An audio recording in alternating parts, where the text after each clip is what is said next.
Hai, apa kalian tahu bagaimana cara dari tanggapan survei menjadi data yang siap dianalisis?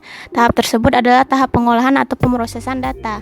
Di video ini kita akan membahas salah satu proses, yaitu pengeditan. Ayo kita simak bersama-sama. Pengolahan atau pemrosesan data adalah proses mengubah tanggapan survei yang diperoleh selama pengumpulan menjadi bentuk yang sesuai untuk tabulasi dan analisis data yang mencakup semua aktivitas penanganan data secara otomatis dan manual setelah pengumpulan dan sebelum estimasi. Menurut tahap pengolahan data, GSBPM dibagi menjadi subproses yang mengintegrasikan, mengklasifikasikan, memeriksa, membersihkan, dan mentransformasikan data masukan.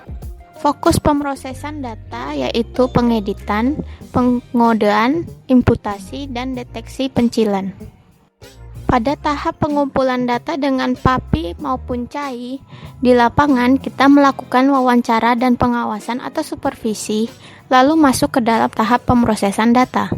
Pada pemrosesan data PAPI, terdapat beberapa tahap, yaitu layanan pengantaran atau drop-off yang terdiri dari drop-off, penerimaan dan penanganan, dan register atau pendaftaran.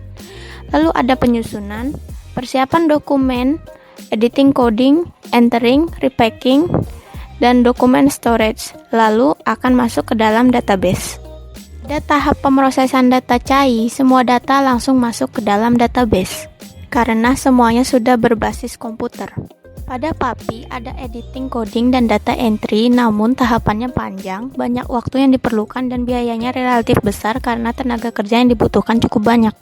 Sedangkan pada CAI, prosesnya lebih ringkas, responsif, namun harus ada pengawasan pada pencacah. Pemrosesan data dibagi menjadi beberapa tahap, yaitu pengeditan, pengodean atau coding, dan imputasi.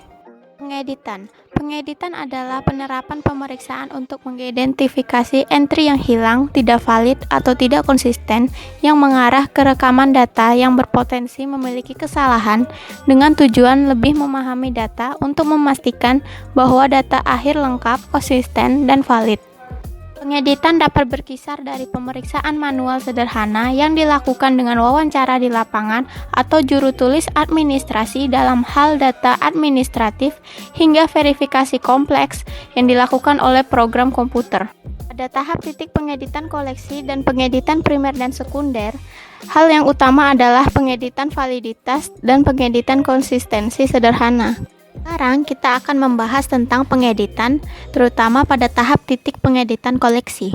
Titik pengeditan koleksi untuk mendeteksi kesalahan yang dilakukan responden atau pewawancara selama wawancara, dan untuk mengidentifikasi informasi yang hilang selama pengumpulan untuk mengurangi kebutuhan tindak lanjut. Pengeditan selama pengumpulan jauh lebih mudah diterapkan jika dilakukan secara otomatis oleh aplikasi perangkat lunak dalam metode pengumpulan yang dibantu komputer. Untuk kuesioner dalam pengambilan data manual, lebih ekonomis menggunakan pengambilan data sebagai peluang penerapan aturan untuk membersihkan data secara memadai untuk tahapan pemrosesan selanjutnya lebih efisien. Dalam data administratif, penyedia data disarankan memasukkan aturan pengeditan otomatis dalam sistem pengumpulan karena dapat menyebabkan peningkatan dramatis dalam kualitas data administratif. Titik pengeditan koleksi dilakukan sebelum penyerahan dokumen ke kantor. Untuk kuesioner yang diisi sendiri, responden dapat mengedit jawaban sendiri. Di hampir semua survei yang dibantu pewawancara, pengeditan dilakukan selama wawancara, dan pewawancara diinstruksikan dan dilatih untuk meninjau jawaban yang mereka catat pada kuesioner segera setelah wawancara selesai, baik setelah meninggalkan rumah atau setelah menutup telepon. Sekarang yang akan dibahas adalah pengeditan, terutama pada tahap pengeditan primer dan sekunder. Pengeditan primer dan sekunder adalah pengeditan terlengkap dan rumit, biasanya dilakukan setelah pengumpulan data selesai dan materi sampai di kantor, yang dilakukan dalam beberapa tahap.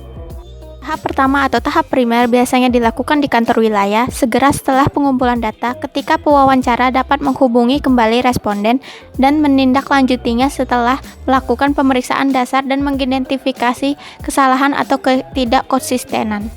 Tahap kedua atau tahap sekunder memiliki aturan pengeditan yang lebih kompleks, umumnya disediakan untuk tahap pengeditan terpisah setelah pengambilan data bersama dengan pengeditan validitas serta pengeditan konsistensi yang lebih kompleks, sering dilakukan dengan pengeditan selektif dan deteksi pencilan.